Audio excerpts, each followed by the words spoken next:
Rumpelstiltskin. There was once a miller who was poor, but he had one beautiful daughter.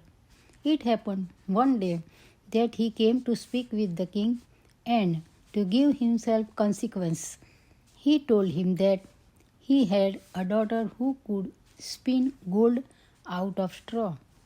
The king said to the miller, "That is an art that pleases me well.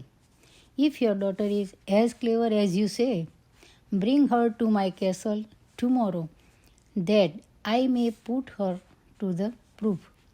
When the girl was brought to him, he led her into the room that was quite full of straw, and gave her a wheel and spindle, and said, "Now set to work, and if by the early morning you have not spun this straw to gold, you shall die." And he shut the door himself and left her there alone. And so the poor miller's daughter was left there sitting, and could not think what to do for her life. She had no notion how to set to work to spin gold from straw, and her distress grew so great that she began to weep. Then all at once the door opened, and in came a little man, who said, "Good evening, miller's daughter. Why are you crying?" "Oh," answered the girl, "I have got to spin gold out of straw, and I don't understand the business." Then the little man said, "What will you give me if I spin it for you?" "My necklace," said the girl. The little man took the necklace, seated himself before the wheel, and whir, whir, whir, 3 times round, and the bobbin was full.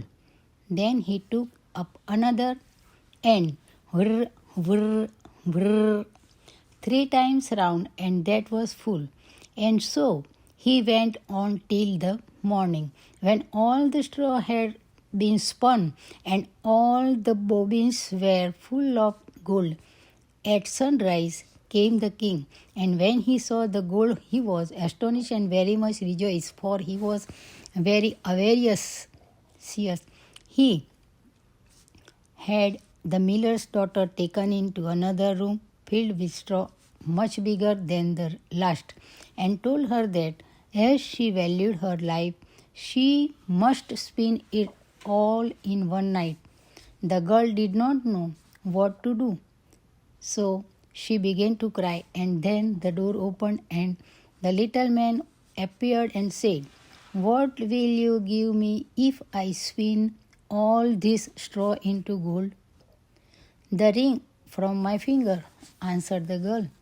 So the little man took the ring and began again to send the wheel whirring round, and by the next morning all the straw was spun into glittering gold.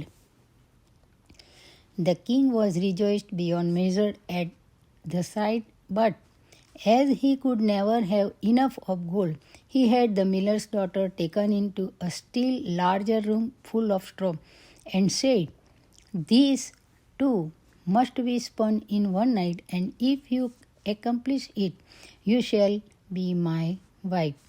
For he thought, "Although she is but a miller's daughter, I am not likely to find anyone richer in the whole world." As soon as the girl was left alone, the little man appeared for the third time and said, "What will you give me if I spin the straw for you this time?"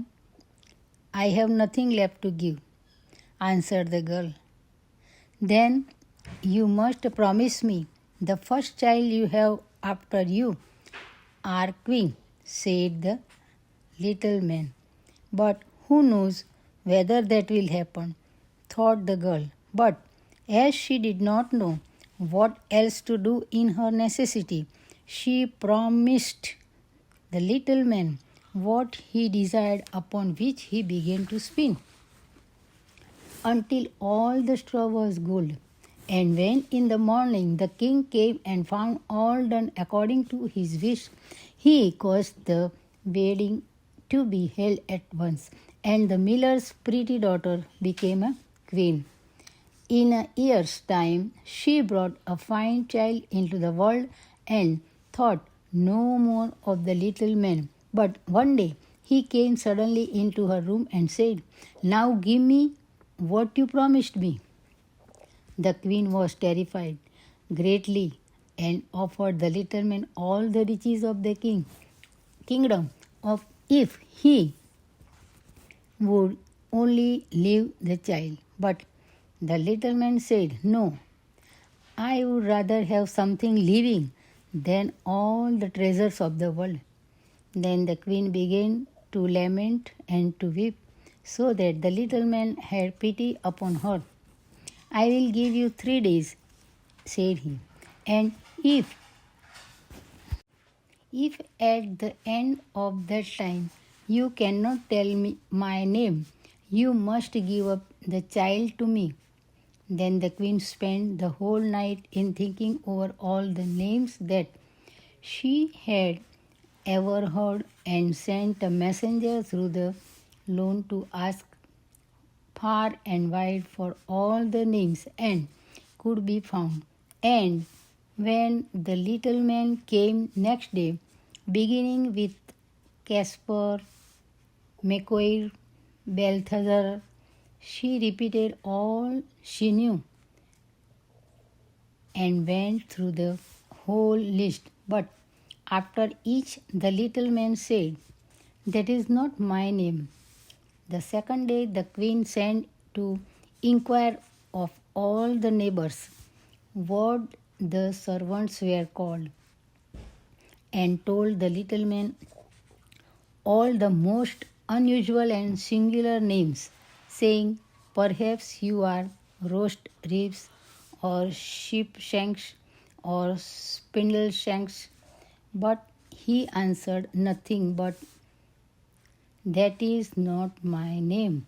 The third day the messenger came back and said, "I have not been able to find one single new name, but as passed through the woods, I came to a high hill, and near it was a little house, and before the house burned a fire, and round the fire danced a comical little man, and he hopped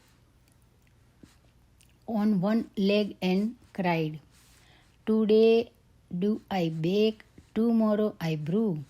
The day after that, the queen's child comes in, and I am glad that nobody knew that the name I am called is Rumpelstiltskin. You cannot think how pleased the queen was to hear that name. And soon afterwards, when the little man walked in and said, "Now, Mrs. Queen, what is my name?" she said at first, "Are you called Jack?" "No," answered he. "Are you called Harry?" she asked again. "No," answered he. And then she said, "Then perhaps your name is Rumpelstiltskin? Skin?" "Oh, the devil told you that. The devil told you that," cried the little man, and in his anger he stamped with his right foot so hard that it went into the ground above his knee.